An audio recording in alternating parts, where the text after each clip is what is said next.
Good morning बच्चों। तो कल हम लोग पुलिस, फिर एफआईआर कहाँ दर्ज कराई जाती है, कैसे दर्ज कराई जाती है, प्रथम सूचना रिपोर्ट यानी एफआईआर इनकार करना, जो पुलिस के द्वारा इनकार की जाती है उसके बाद हमें क्या करना चाहिए, जांच, गिरफ्तार व्यक्ति का क्या क्या अधिकार होता है, इतने सारे के बारे में हम लोग पढ़ चुके थे। तो आज हम लोग न्यायालय के बारे में पढ़ेंगे, जिसको हम लोग कोर्ट बोलते हैं। ठीक है, तो पिछले अध्याय में हमने न्याय प्रणाली एवं न्यायिक संगठन के विषय में विस्तार से चर्चा की थी। तो पिछले अध्याय में जो न्याय प्रणाली होते हैं, कौन कौन से प्रणाली के द्वारा हमें न्याय मिलता है, न्यायिक संगठन कौन कौन है, उसके बारे में चर्चा कर चुके हैं। ठीक है, प्रत्येक जिले में 2 प्रकार के न्यायालय हैं। ठीक है, प्रत्येक जिले में 2 प्रकार के न्यायालय हैं। प्रत्येक जिले में 2 प्रकार के न्यायालय हैं। एक है दीवानी न्यायालय, दूसरा है फौजदारी न्यायालय। ठीक है, तो वित्तीय झगड़े यानी जिसमें धन संपत्ति या जमीन जायदाद से रिलेटेड जो भी झगड़ा होता है उसका दीवानी न्यायालय के अंतर्गत आते हैं। ठीक है, वित्तीय झगड़े एवं संपत्ति के बारे में किसी भी तरह का जो झगड़ा होता है उसके लिए हम दीवानी न्यायालय का दरवाज़ा खटखटाते हैं, तथा हमला, हत्या, धोखाधड़ी, जालसाजी, चोरी आदि के मामले फौजदारी न्यायालय के अंतर्गत आते हैं। किसके अंतर्गत आते हैं? फौजदारी न्यायालयों के अंतर्गत आते हैं। तो सिंपल सी बात है, वित्तीय झगड़े यानी धन संपत्ति तथा जमीन जायदाद, ठीक है, संपत्ति से रिलेटेड झगड़ा दीवानी न्यायालय के अंतर्गत आते हैं। ठीक है, किसके अंतर्गत? दीवानी। और हमला, हत्या, धोखाधड़ी, जालसाजी, चोरी आदि और ऐसे बहुत सारे हैं, उसके लिए हम लोग फौजदारी न्यायालय की दरवाज़ा खटखटाते हैं। ठीक है, झगड़े एवं विवाद नागरिकों के बीच में हो सकते हैं तथा नागरिक एवं नागरिकों के बीच भी। ठीक है, तो झगड़े एवं विवाद नागरिकों के बीच भी हो सकते हैं। ठीक है, किसी के भी बीच हो सकते हैं तथा नागरिक एवं सरकार के बीच में भी हो सकते हैं। तो हम लोग सीधे जानते हैं झगड़ा या तो आम जनता और आम जनता के बीच में भी होता है या तो आम जनता और सरकार के बीच में भी होती है। ठीक है, अब हम लोग आगे देखते हैं मुकदमे की कार्यवाही। तो मुकदमे की जो कार्यवाही किस प्रकार होती है उसके बारे में पढ़ेंगे। ठीक है, तो देखो, अभियुक्त के विरुद्ध मुकदमे की कार्यवाही, ठीक है, अभियुक्त के विरुद्ध मुकदमे की कार्यवाही पुलिस अधिकारी द्वारा आरोप पत्र दाखिल करने के बाद, यानी आरोप पत्र, ठीक है, जिसको हम लोग चार्जशीट बोलते हैं, दाखिल करने के बाद न्यायालय में शुरू हो जाती है। मुकदमे की कार्यवाही की प्रक्रिया इस प्रकार है। ठीक है, तो मुकदमे की कार्यवाही कब होता है? जब हम लोग उस पर चार्जशीट, ठीक है, क्या करते हैं?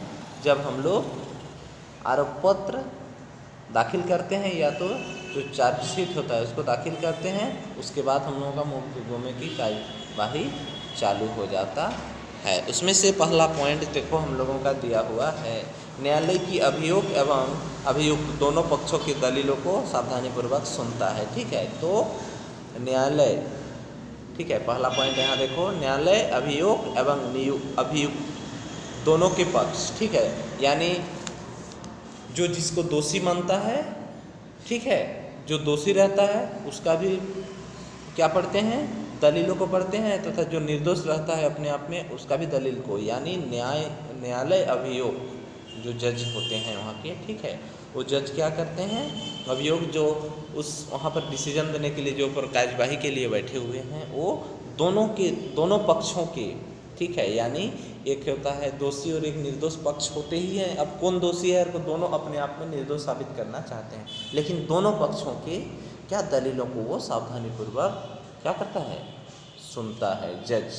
ठीक है, दूसरा पॉइंट, यदि न्यायालय किसी संबंधित व्यक्ति की व्यक्तिगत उपस्थिति आवश्यक समझता है तो वह उस व्यक्ति को निश्चित तिथि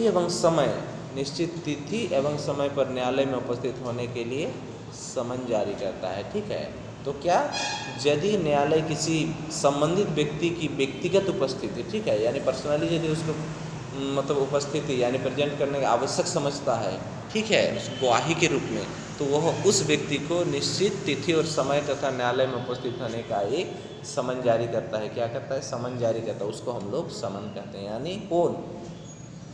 न्यायालय अभियोग क्या कहते हैं? व्यक्तिगत उपस्थिति आवश्यक समझता है, यानी उसको गवाही के रूप में यदि समझता है तो उसको बुलाने के लिए एक निश्चित तिथि और समय जारी कर देता है और वो उस तिथि में वहाँ पर सुनवाई होता है। उसे हम लोग क्या कहते हैं? समन कहते हैं। ठीक है, आगे देखो नेक्स्ट पॉइंट नंबर 3। यदि वह व्यक्ति न्यायालय के आदेश के अनुसार उपस्थित नहीं होता है तो न्यायालय उसके विरुद्ध वारंट जारी करके पुलिस को उससे गिरफ्तारी करने के निर्देश दे सकता है। ठीक है, तो कोर्ट का क्या आदेश रहता है? यदि वह व्यक्ति निश्चित तिथि और समय में उपस्थित नहीं होता है तो न्यायालय उस व्यक्ति के विरुद्ध क्या करता है? वारंट जारी करके पुलिस को उसे गिरफ्तार करने का निर्देश दे सकता है। कुछ मामलों में वारंट गैर जमानती भी हो जाती है। ठीक है, तो देखो कुछ मामलों में वारंट गैर जमानती भी हो सकती है। न्यायाधीश मुकदमे की सुनवाई खुली अदालत में या निष्पक्षता से करता है। तो न्यायाधीश जो जज होते हैं, ठीक है, मुकदमे की सुनवाई खुली अदालत में एवं निष्पक्षता से करते हैं। उसकी भूमिका किसी खेल के रेफरी या निर्णायक की तरह होती है। दोनों पक्षों के दलीलों को पढ़ते हैं, दोनों पक्षों को सबूत के तौर पर जो मांगते हैं और जिससे जो अपने एविडेंस नहीं दिखा पाते हैं वो हार जाते हैं। ठीक है, तो वो जिस प्रकार फुटबॉल खेल में रेफरी होते हैं उसी तरह से कोर्ट में यहाँ पर जज उसकी निर्णायक भूमिका देते हैं। ठीक है, और बाकी खेलों में जैसे अपना अपना एम्पायर, क्रिकेट में एम्पायर होते हैं, फुटबॉल में रेफरी होते हैं, हॉकी में रेफरी होते हैं। तो ये अलग अलग खेलों का जो जिस तरह से वो लोग अपना रोल करते हैं उसी तरह से यहाँ भी जो न्यायाधीश उसकी रेफरी की तरह काम करते हैं। ठीक है, न्यायाधीश अभियोग एवं अभियुक्त दोनों पक्षों द्वारा प्रस्तुत गवाहों को सुनता है। ठीक है, तो वहाँ का जो जज बैठते हैं वो क्या करते हैं?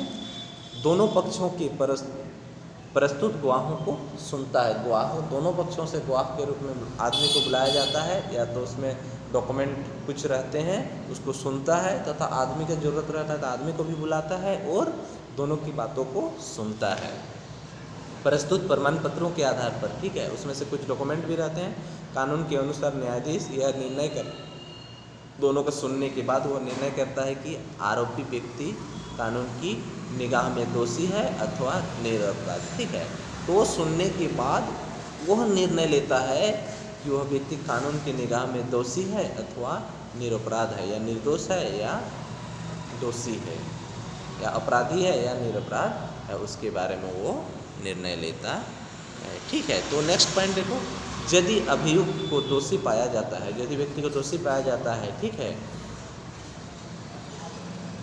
यदि अभियुक्त को दोषी पाया जाता है तो न्यायालय उस पर कोई जुर्माना लगाता है या कारावास की सज़ा देता है। ठीक है, यदि वह दोषी पाया जाता है तो न्यायालय उससे उस पर कोई जुर्माना लगाता है। तरह तरह का जुर्माना लगाया जाता है, अलग अलग धारा पर अलग अलग जुर्माना लगाया जाता है, और कारावास यानी जेल की सज़ा भी अलग अलग होती है सबकी। ठीक है, अभियुक्त को जुर्माना एवं कारावास दोनों सजाएं एक साथ दी जा सकती है। और कभी कभी ऐसा भी होता है कि जुर्माना के साथ साथ कारावास दोनों हो सकती है। ठीक है, वैसा भी सिचुएशन हो सकता है कि केस का क्रिटिकल सिचुएशन है या नहीं है, क्रिटिकल वाला में दोनों लग जाता है। ठीक है, यदि अभियुक्त न्यायालय के निर्णय से संतुष्ट नहीं है, ठीक है, यदि अभियुक्त यानी जो भी व्यक्ति वहाँ पर दोषी के रूप में साबित होता है, यदि वो अपनी दोषी में संतुष्ट नहीं है तो वह उसके विरुद्ध अगली अदालत यानी उच्चतम न्यायालय में अपील कर सकता है। यदि यहाँ का जो न्यायालय का डिसीजन से यदि दोषी व्यक्ति संतुष्ट नहीं है तो उससे ऊपर हायर जो कोर्ट होता है, सुप्रीम कोर्ट, वहाँ पर वो क्या कर सकता है? अपील कर सकता है, वहाँ पर वो केस को फॉरवर्ड कर सकता है। जिला अदालतों के निर्णय के विरुद्ध उच्च न्यायालय में अपील की जाती है। तो जितने भी जिला अदालतों के निर्णय के विरुद्ध हाई कोर्ट में उसका अपील किया जाता है। कुछ विशेष मामलों में उच्चतम न्यायालय में ही अंतिम अपील की जाती है। तो अलग अलग केस का अलग अलग कंडीशन होता है। ठीक है, अब देखो लोक अभियोजक। ठीक है, अब हम लोग को देखना है लोक अभियोजक। हमारे देश में न्याय प्रणाली इस सिद्धांत पर आधारित है, हमारे देश में न्याय प्रणाली इस सिद्धांत पर आधारित है कि किसी एक व्यक्ति द्वारा किया गया अपराध समाज के विरुद्ध अपराध माना जाता है। तो हमारा यह सिद्धांत है, न्याय प्रणाली में यह सिद्धांत आधारित है। कौन सा? किसी एक व्यक्ति द्वारा किया गया अपराध वह समाज का अपराध माना जाता है। फौजदारी संबंधी अपराध को एक सार्वजनिक अपराध माना जाता है। देखो, फौजदारी संबंधी अपराध को एक सार्वजनिक अपराध माना जाता है। यह प्रभावित व्यक्ति के विरुद्ध किया गया अपराध नहीं वरन संपूर्ण समाज के विरुद्ध किया गया अपराध माना जाता है। अतः यह समाज अर्थात राज्य का कर्तव्य है, ठीक है, कि वह दोषी व्यक्ति के विरुद्ध मुकदमा चलाए एवं उसे दंड दे। इसीलिए राज्य की ओर से लोक अभियोग की नियुक्ति की जाती है। जो योग्य अधिवक्ता होता है राज्य की ओर से फौजदारी मामले को संचालन का कार्य करता है। ठीक है, तो समझ में आ गया क्या किया जाता है, किस लिए हम लोगों का लोक अभियोग का गठन किया जाता है कि कोई एक व्यक्ति जिस समाज के विरुद्ध अपराध करता है तो वो समाज का ही अपराध माना जाता है और उसको जो न्यायिक तरीके से दंड देने के लिए उसके खिलाफ मुकदमे चलाए जाते हैं, दंड देने का जो अधिकार होता है। तो इस तरह से इस प्रकार के दोष को, इस प्रकार के अपराध को क्या करते हैं,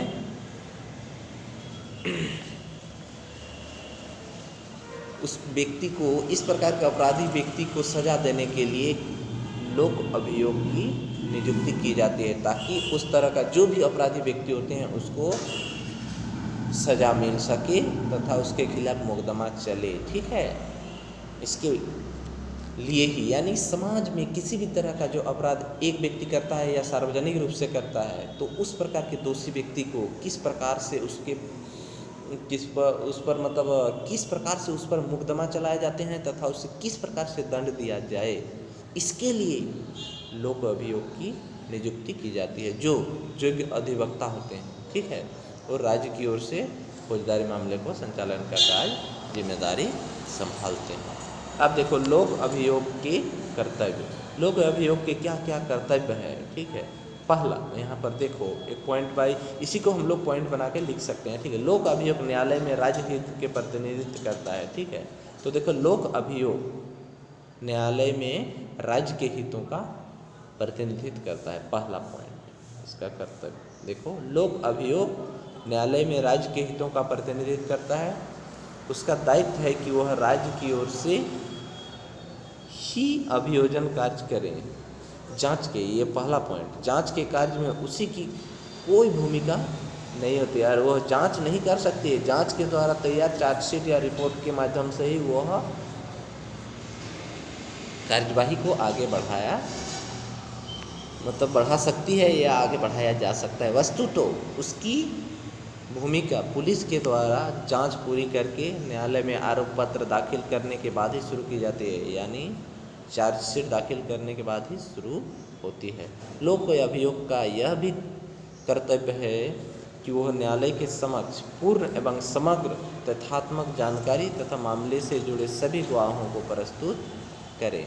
तो सबसे पहले लोक न्याय के पास पुलिस अपना किसी भी तरह का एविडेंस पाता है तो उसको लाके जमा करता है। ठीक है, लोक अभियोग का यह कर्तव्य है कि वह न्यायालय के समक्ष संपूर्ण एवं समग्र तथ्यात्मक जानकारी, जो कुछ भी जानकारी प्राप्त मामले से जुड़े गवाहों को प्रस्तुत करें और उसका उद्देश्य है कि वह न्यायालय को सत्य एवं तथ्य पहुंचाने का सहायता करें। बस उस बीच का कड़ी का वो काम करता है।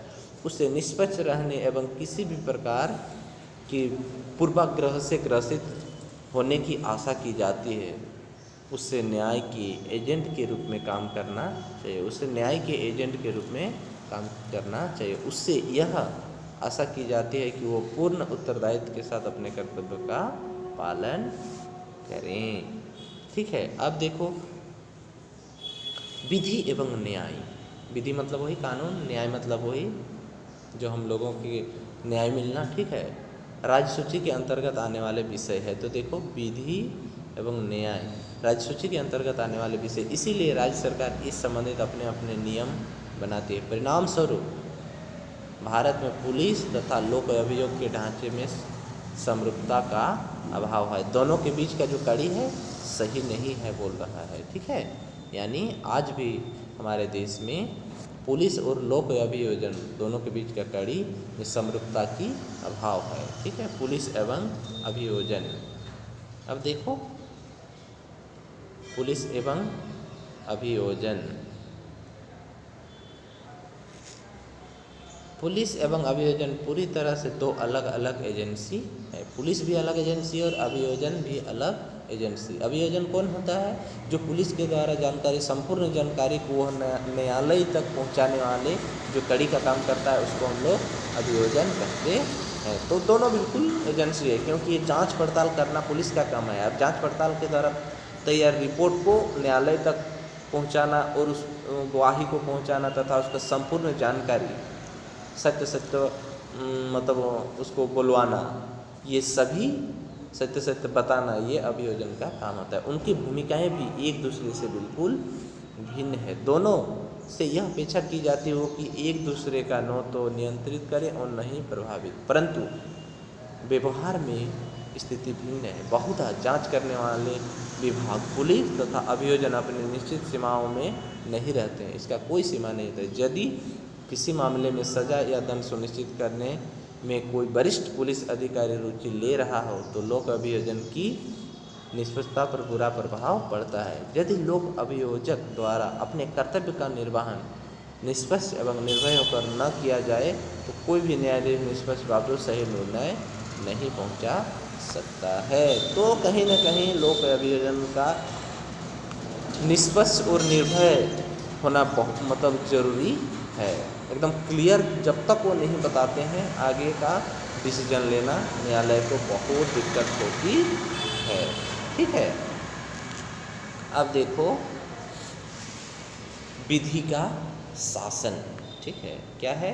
अब देखो ये है विधि का शासन, कट गया है थोड़ा सा, उसको देखना है विधि का शासन, ठीक है। अपराधी को न्यायोचित दंड, देखो यहाँ पर अपराधी को न्यायोचित दंड दिया जाना चाहिए। इस प्रक्रिया में विधि के शासन, जिसमें यह कहा गया है कि प्रत्येक व्यक्ति कानून के समक्ष समान है, का पालन किया जाना चाहिए। न्यायालयों से यह उम्मीद की जाती है कि वे हर